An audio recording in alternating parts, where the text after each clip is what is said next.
Bonsoir à tous, c'est Sully Perfect Ten, j'espère que vous allez bien. Voici une vidéo review du dernier épisode de NXT qui a eu lieu cette nuit.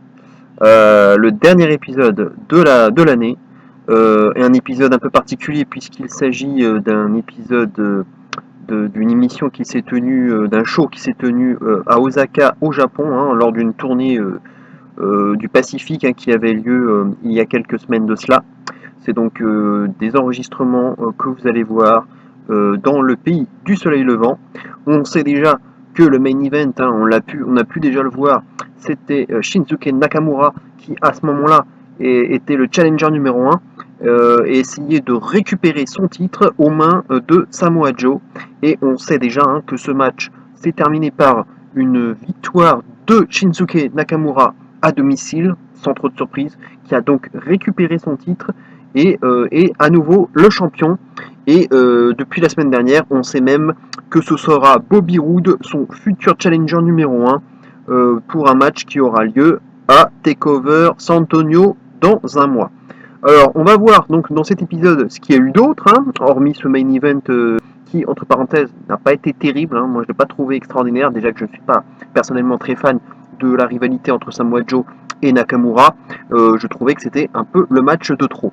On va voir donc ce qu'il y a eu d'autre dans cet épisode, dans les autres matchs, si peut-être des storylines ont pu se développer, aussi bien au niveau équipe qu'au niveau féminin.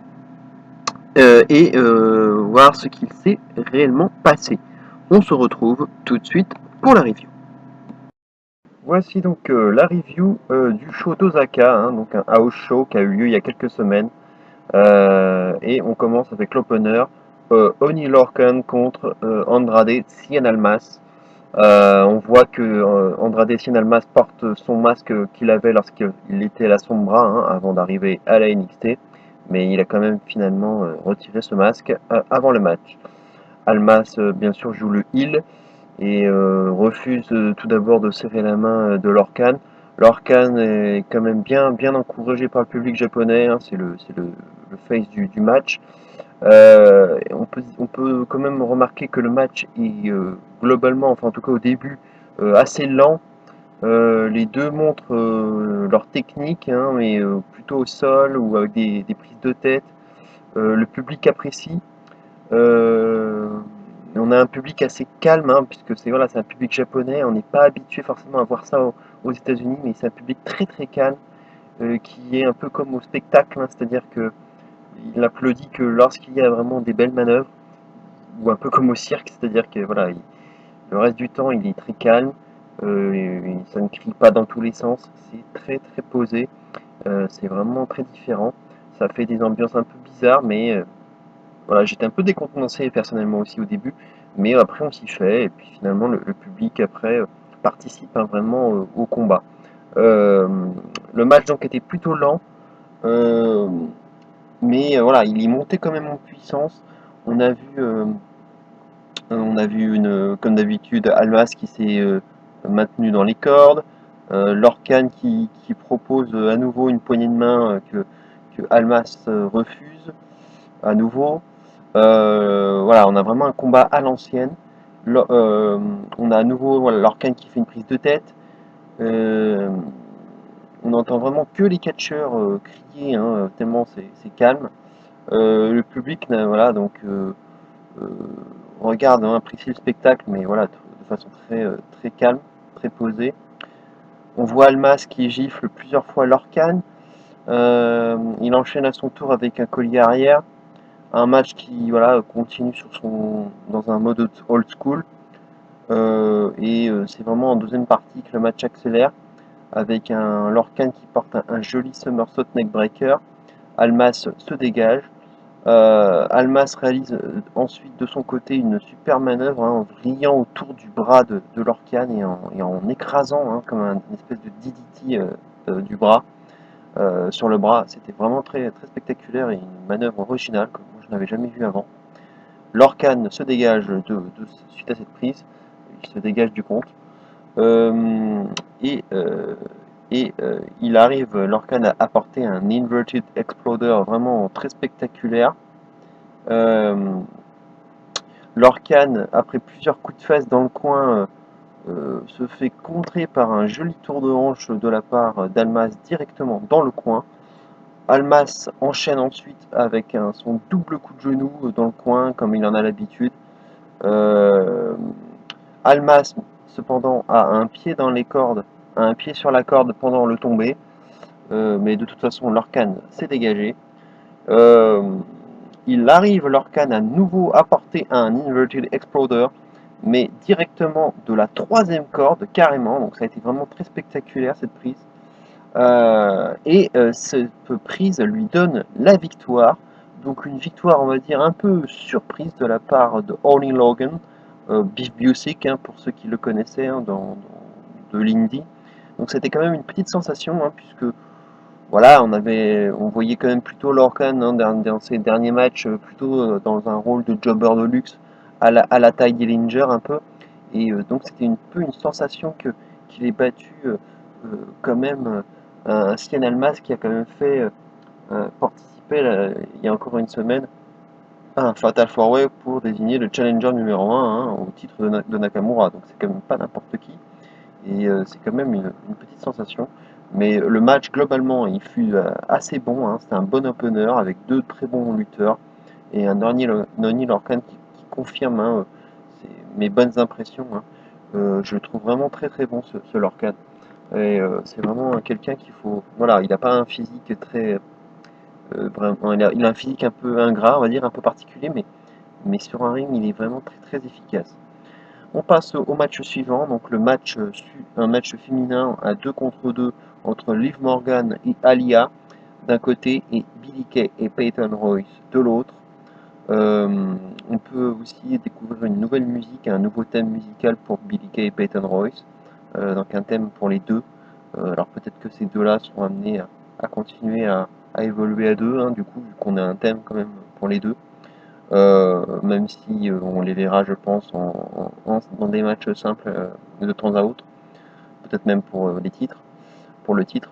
Euh, donc le match, hein, Morgan entame le match assez fort avec une roue notamment une espèce de roue voilà, portée avec ses jambes, hein, qui bloque son adversaire au sol. Elle fait la roue autour du ring, hein, ce qui oblige l'arbitre à compter jusqu'à 1 à chaque fois, puisque à chaque fois les épaules se relèvent, ce qui constitue un peu un effet un peu comique de ce début de match. En tout cas, le match malgré on va dire globalement le peu d'expérience de ces quatre filles, le match est d'un très bon niveau, je trouvais. Euh, le match a duré quand même pas mal. Les heals gardent quand même longtemps, voilà, on garde un moment Alia à l'écart de Morgan, et finalement Alia arrive à faire le hot tag avec Morgan.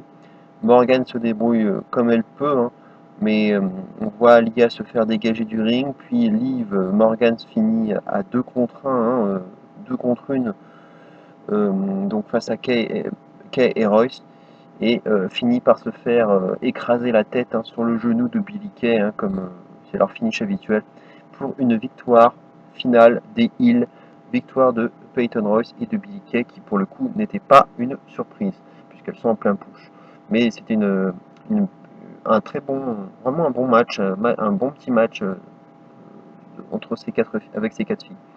Euh, on passe alors voilà, une belle surprise puisqu'on a revu Akira Tozawa, hein, que j'attendais notamment pour faire ses débuts à 205 Live. On ne l'a toujours pas vu, mais voilà, on est au Japon, donc évidemment c'est pas innocent qu'on le voit, mais voilà, on l'a enfin vu et il fait équipe dans ce match avec Tajiri, également un nom qu'on attend, hein, pour faire ses débuts à 205 Live. Il est annoncé aussi, hein, donc on ne l'a pas encore vu, mais ça ne saurait tarder. C'est un vétéran, hein, bien sûr, mais qui reste, qui a encore de beaux restes, hein, qui reste toujours aussi efficace avec son style strong style, mais très technique. Euh, et c'est un match de championnat, hein, carrément un match de championnat contre les champions des DIY, Tommaso Ciampa et Johnny Gargano. Euh, On voit les quatre qui se serrent la main avant le début du match, hein. Le public apprécie bien sûr cette marque de respect de la part des deux équipes.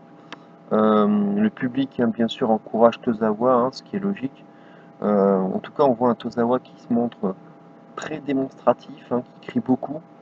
On voit en tout cas une superbe démonstration entre Gargano et Tozawa dans le début de match, une prestation, enfin une démonstration qui est vraiment applaudie par le public. On voit ensuite Tajiri arriver, également soutenu par le public, hein, et cette fois-ci face à Ciampa. Tajiri euh, est même à nouveau applaudi lorsqu'il crache son fameux mist, hein, son Tajiri mist, à tel point que du coup il en a même gardé des traces sur le dos, hein, de son mist, hein. Pendant tout le match on le verra avec des taches vertes, hein, dans le dos notamment. Euh, on voit le public, hein, qui aime partager à un moment donné puisqu'il alterne les chants Let's Go Ciampa, Tajiri, Let's Go Ciampa, Tajiri. Donc c'est quand même pas mal qu'on arrive quand même à avoir un Ciampa qui puisse quand même arriver à s'attirer de bonnes pop de la part du public. Euh, les deux, en tout cas entre les deux, c'est beaucoup plus lent, plus à l'ancienne, euh, mais ça s'accélère ensuite avec des ciseaux de tête au sol notamment, ce qui fait à nouveau applaudir le public. On a un bel échange en tout cas entre Tozawa et Ciampa, avec notamment des atémis de la part des deux. Euh, Ciampa réclame, on voit même Ciampa réclamer un nouvel atémi, mais Tozawa fait la feinte, hein, feinte un atémi et finalement le gifle en pleine oreille. On a entendu que ça avait bien claqué. Gargano ensuite prend la place de Ciampa et continue le travail sur Tozawa, mais il se fait contrer par un joli gutbreaker de la part de Tozawa et euh, il met ensuite Ciampa à terre avec un bicycle kick. Euh, on voit ensuite Tajiri faire le ménage et Tozawa faire un topé suicida sur DIY à deux reprises sous les applaudissements du public, hein, un topé suicida, donc bien sûr directement à l'extérieur du ring. Le match est vraiment d'une très bonne qualité. Tozawa porte une belle souplesse sur Ciampa, mais Ciampa se dégage. Euh, Gargano porte ensuite son slingshot spear traditionnel, mais Tozawa se dégage de son côté. Euh, on a vraiment énormément de prises en fait, hein. C'est ça la particularité de ce match. Il est très vivant, très animé et on a une succession de prises. Le match dure. Euh, on voit ensuite Toshiri qui porte sa prise, on va dire fétiche, hein, qu'il fait depuis des années, c'est-à-dire sa tarantula à travers les cordes sur Gargano. Puis Tozawa se fait kicker euh, par. Oui, Tozawa se fait kicker, pardon. Le match donc continue. Ciampa sauve Gargano d'une German suplex de la part de Tozawa. Et Ciampa enchaîne justement Tozawa avec deux German suplex consécutives. Mais cette fois, Tozawa arrive à porter une snap German suplex ou deux, donc aussi bien à Ciampa qu'à Gargano. On l'a déjà vu, hein, pendant le Cruiserweight Classic. Porter cette prise, hein, c'est vraiment sa marque de fabrique à Tozawa, c'est cette German portée très rapidement. Euh, on voit ensuite Tozawa tenter son finish, hein, c'est-à-dire cette German suplex portée avec un ponté sur Ciampa et Gargano sauf son coéquipier. Le match s'emballe, mais Ciampa porte un énorme clothesline sur Tozawa. Il porte son backbreaker, ce qu'il appelle son Project Ciampa sur Tozawa. Mais Tajiri, on croyait que le match serait terminé, mais Tajiri sauve Tozawa du tombé. Vraiment un énorme match. Le public scande This is awesome. Voilà, c'était la première fois qu'on entendait le public crier ça, alors qu'il était calme quand même globalement depuis le début du show. Et au final, DIY arrive à porter leur finish sur Tozawa. Un double coup de pied, hein, dévastateur. Et finalement, victoire, bien sûr, sans surprise de la part de DIY, puisque voilà, on savait bien sûr qu'il serait toujours champion, au moins jusqu'à TakeOver San Antonio dans un mois, donc on savait très très bien que DIY conserverait leur titre, mais ça m'empêche que il n'empêche que ce match, voilà, je vous recommande, il faut vraiment le regarder puisque c'est vraiment un des meilleurs matchs pour moi tag team depuis le début de l'année, hein. L'un des meilleurs matchs tag team de l'année. Ça a été vraiment extraordinaire avec tous ces near fall, ce suspense qu'il y a eu. C'est vraiment un match à émotion et au final une belle marque de respect de la part des 4 lutteurs avec un salut à la japonaise de la part de DIY sur leurs adversaires. Mais vraiment un super match. J'ai même envie de dire que c'était le match de la soirée. Voilà, tout simplement. On passe à un autre combat féminin, puisque là c'est carrément un match de championnat entre Asuka, qui était à domicile, hein, puisqu'elle nous vient d'Osaka, contre Nia Jax, hein, qui pour l'occasion était ressortie du main roster pour aller du côté de la NXT et donc affronter Asuka pour le titre féminin. Euh, alors on pouvait se dire aussi que le résultat était prévisible, hein, mais bon, on- moi j'attendais de voir quand même ce que ça allait donner. Et on a vu donc en fait globalement une grosse domination de la part de Nia Jax, hein, qui a montré sa puissance, qui a montré qu'elle était très difficile à bouger, à, à- à mettre à terre. Et voilà, et à ébranler. Asuka en tout cas, elle a tenté pas mal de kicks sur Nia Jax, mais voilà, c'est un peu comme kicker contre un arbre.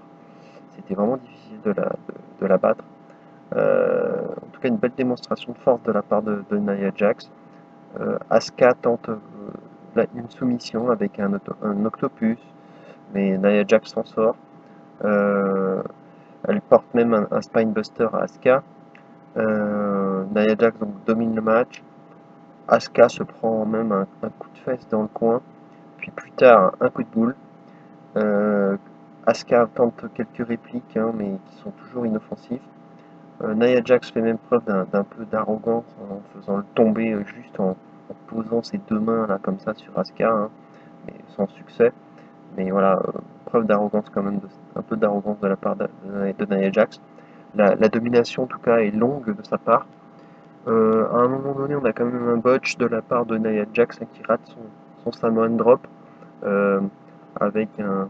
Parce qu'on voit Nia Jax qui n'arrive pas vraiment à contrôler le poids d'Asuka sur ses épaules et elle la laisse tomber, hein. Et voilà, ça n'était pas très beau à voir. Mais elle a quand même réussi à enchaîner avec un sidewalk slam avec un dégagement d'Asuka à la clé. Le public commence à soutenir Asuka avec des Let's Go Asuka. Mais voilà, elle a beau essayer de revenir, mais Nia Jax arrive toujours à mettre Asuka à terre. Euh, Nia Jax continue dans son arrogance en tentant à nouveau un tombé, mais de façon trop dilettante, qui reste infructueux. Nia Jax tente ensuite un Modified Cobra Clutch, pardon, mais Asuka se dégage et arrive à porter un knee bar au sol à la façon de TJ Perkins. Mais Nia Jax se relève avec force. Asuka continue les coups d'avant-bras. Nia Jax remet Asuka au sol par les cheveux. Euh, Asuka arrive à projeter Nia Jax à l'extérieur avec un coup de fesse, mais elle se fait tout de suite contrer par Nia Jax qui écrase Asuka contre le tablier du ring, puis enchaîne avec même un leg drop sur la nuque, hein. C'est sa prise de finition même d'habitude, mais Asuka retombe, on va dire, à l'extérieur du ring, donc le match ne peut pas se terminer ainsi. Asuka peine à se relever, donc elle reste à l'extérieur du ring. Nia Jax projette ensuite Asuka contre le tablier à nouveau. Le public accompagne les comptes de l'arbitre par des thèmes, hein. C'était le petit moment marrant à souligner. Ces 10 counts, hein, de Ty Dillinger, on les retrouve vraiment de plus en plus, hein. Ça s'est développé, hein, même on les a vus, hein, durant les matchs du main roster. Ça devient vraiment un gros phénomène. une grosse mode. Et j'espère qu'on verra Ty Dillinger l'année prochaine dans le main roster, parce que ça peut être vraiment quelque chose. C'est compte de 10 de la part du public, hein, qu'on retrouve de plus en plus. Pour en venir au match, donc on revoit Asuka qui revient donc à temps dans le ring. Donc elle était à l'extérieur, donc elle revient à temps dans le ring. Elle en continue avec des kicks sur Nia Jax, suivi de gros coups de poing, vous savez, des gros coups de poing retournés, hein, portés, voilà, c'est sa spécialité, des gros coups de poing à la strong style, on va dire, comme le fait aussi AJ Styles parfois. Et Asuka enchaîne avec un coup de fesse, mais que Nia Jax se dégage. Elle tente ensuite Asuka un cross armbreaker, mais Nia Jax contre en soulevant Asuka. Asuka tente même son finisher, son Asuka Lock, mais sans succès. Mais elle ne lâche rien et tente même une prise du sommeil, un sleeper hold, mais Nia Jax contre avec un powerbomb. Mais Asuka se relève de cette powerbomb. Alors, elle se relève du compte de 3. Asuka arrive même à porter un spinning heel kick et même une énorme German suplex.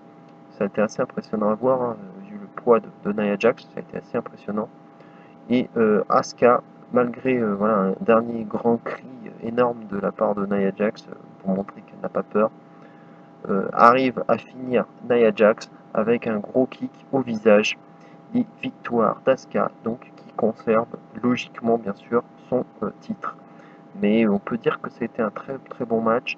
Euh, et à mon sens, hein, ça reste mes goûts personnels, mais pour moi c'était le meilleur match de Nia Jax depuis ses débuts, hein, tout simplement. Qu'elle soit NXT ou que ce soit dans le main roster, tout compris. Pour moi c'était le meilleur match de Nia Jax. Et voilà, je trouve qu'elle a fait quand même pas mal de progrès à l'image de Baron Corbin. La NXT voilà, lui a fait beaucoup de bien. Et elle a bien progressé à nouveau euh, au contact des meilleurs dans le main roster. Je trouve elle fait vraiment des progrès. Euh, vraiment, c'est pas voilà, juste un monstre qui ne fait que des coups de bélier ou deux, trois prises, on va dire, de femmes fortes. Elle diversifie son moveset, elle, elle s'impose de plus en plus. Et je trouve qu'elle se développe bien et j'attends de voir ce que ça va donner en 2017, hein. Ça peut être son année, hein. Ça peut vraiment être l'année de Nia Jax. Donc à suivre, hein, ce que ça va donner. On nous annonce ensuite le programme de la semaine prochaine avec donc ce sera un nouveau house show puisque c'était une tournée dans le Pacifique, hein, donc il n'y avait pas eu que le Japon, mais il y a eu aussi un petit passage par l'Australie. Donc il y aura notamment trois matchs annoncés dans cette tournée australienne, puisqu'on aura un Bobby Roode et Elias Samson en équipe pour affronter Buddy Murphy, hein, qui est maintenant face, et Ty Dillinger, hein, qu'on n'a pas vu ce soir, qui me manquait un peu personnellement. Donc ce sera un match 2 contre 2. Ensuite, on aura aussi un triple threat féminin entre Liv Morgan, Ember Moon et Billie Kay. On nous a pas annoncé si ce serait un match number one contender match pour le titre d'Asuka, ça n'a pas été précisé, mais c'est bien possible que cela soit le cas. On le saura la semaine prochaine. Et un troisième match annoncé, c'est un match de championnat tag team entre les DIY et ceux qui seront probablement acclamés, hein, ce seront les TM61. Donc ça va être un super match, je pense, et j'ai hâte de voir ce match. Même si a priori hein, DIY va probablement conserver leur titre, hein, puisque a priori, hein, comme je vous disais en début de review, ils sont prévus pour conserver leur titre au moins jusqu'à Takeover San Antonio dans un mois. Et enfin, donc il y a eu le main event. Je vais pas, on va dire, je vais pas revenir dessus en détail, puisque c'était un match entre donc, Nakamura et Samoa Joe. Mais ce match, on l'a déjà eu, hein, ce match pour le titre. On l'a déjà eu, on connaissait le résultat, hein, je crois que ça fait 2 semaines qu'on l'a vu ce match. Euh, donc je ne vais pas revenir dessus, je pense que vous l'avez déjà vu. En tout cas, ceux qui s'intéressent à la NXT, vous l'avez déjà vu sûrement. Euh, voilà, c'est pas un match qui est mauvais dans l'ensemble, mais moi, voilà, personnel, c'est vraiment très personnel ce que je vais vous dire, mais avec eux, j'ai toujours une impression d'ennui. J'ai vraiment pas accroché à cette rivalité entre Samoa Joe et Shinsuke Nakamura. Ça m'a un peu rappelé la rivalité entre Sacha et Charlotte, avec beaucoup trop de matchs, des matchs retour, et même un yo-yo au niveau des ceintures. Ça m'a un peu gavé, et du coup, voilà, le fait qu'en plus ils nous rediffusent ce match, ça m'a encore plus gavé. Euh, voilà, j'ai quand même revu le match, mais voilà, j'ai toujours du mal, même si bien sûr les deux sont de très bons lutteurs, hein, c'est pas le problème, mais c'est surtout l'alchimie, je sais pas, moi je m'ennuie. Euh, et donc voilà, donc le match se termine avec plusieurs coups de genoux enchaînés par Nakamura et qui finit le match avec un Kinshasa. Donc Nakamura conserve, excusez-moi, il récupère le titre, hein, donc chez lui, c'est pas vraiment une surprise. Et Et, euh, et heureusement en tout cas que Bobby Roode va arriver, hein, pour affronter Nakamura, histoire de changer un peu de rivalité parce que j'en avais un peu marre de Samoa Joe, hein. Honnêtement, je pense que c'est le moment maintenant pour lui de monter dans le main roster, comme beaucoup le pensent, directement au Royal Rumble. Et ça reste à confirmer dans un mois. Voilà, pour faire le bilan, ça a été un très bon house show, hein. Je l'ai même trouvé euh, meilleur que la plupart des takeovers qu'on a pu avoir, hein. Ça a été vraiment un très bon show. Tous les matchs ont été de qualité, hein. Voilà, même le main event, hein, même si personnellement, voilà, c'est pas trop ma tasse de thé, mais on peut pas dire que voilà que c'était un mauvais match. Les win ring, hein, c'est quand même très propre. C'était vraiment du très haut niveau. Moi, j'ai aucun match que je mettrais en dessous. J'ai aimé tous les matchs. Ça a été vraiment très solide comme house show. Je vous recommande de regarder cette émission. Donc c'était un show spécial, hein, de 2 heures. Donc c'était pas une émission quotidienne d'une heure comme on peut voir habituellement. Donc c'était un peu plus long à regarder, mais j'ai pris vraiment du plaisir. Euh, Ça reste, voilà, du très haut niveau. Et j'attends de voir l'épisode de la semaine prochaine. Je ne sais pas s'il va durer aussi longtemps, puisque ce sera à nouveau un house show donc en Australie. Je ne sais pas combien de matchs seront prévus, ou peut-être qu'il n'y aura que les trois dont je vous ai parlé tout à l'heure. Donc à voir pour la semaine prochaine. Voilà, en tout cas, c'est une belle façon de terminer l'année, hein. On a eu un très beau house show pour NXT, et à l'image de ce que nous a offert SmackDown Live aussi, hein, hier. Ça a été aussi un très bon épisode de fin d'année. Donc voilà ce qu'on pouvait dire pour cette review de NXT Osaka. Voilà donc ce qu'on pouvait dire au sujet de cet épisode spécial, de cet épisode spécial Osaka de NXT. J'espère que ça vous aura plu. On se retrouve a priori en fin de semaine. Je vais essayer, en tout cas, comme je vous avais dit, de faire. Alors, j'ai pas encore trop réfléchi, mais j'espère que je vais avoir le temps de la faire. Sinon, bon, ben, peut-être la semaine prochaine, mais après, reprise du travail oblige, mais bon, on va essayer de le faire. Faire une espèce de vidéo un peu avec les vœux pour 2017, hein, voir ce que j'aimerais bien avoir en 2017 au niveau de la WWE. Mais comme il y a beaucoup de choses, hein, donc ça prendra un peu de temps, le temps d'y réfléchir et de faire la vidéo. En tout cas, voilà, je vous dis à très bientôt. J'espère donc que vous regarderez toute cette review et que ça vous aura plu. Euh, En tout cas, voilà, si vous n'avez pas regardé ce show, je vous conseille de le faire parce que euh, c'était vraiment un show de très bonne qualité et on n'en voit pas souvent. Euh, Souvent, ouais, il y a toujours un ou deux matchs qui sont pas très intéressants, mais là, ça a été vraiment très très homogène, très compact et vraiment d'un très très haut niveau. Et je vous conseille vraiment de regarder tous les matchs, quels qu'ils soient. Même si, voilà, le main event, personnellement, c'est pas trop ma tasse de thé, mais ça reste quand même un match de très haut niveau. Donc voilà, je vous conseille de tout regarder et, et je pense que voilà, ça vous plaira ce show. On verra si le show australien sera également diffusé dans son intégralité comme cette semaine.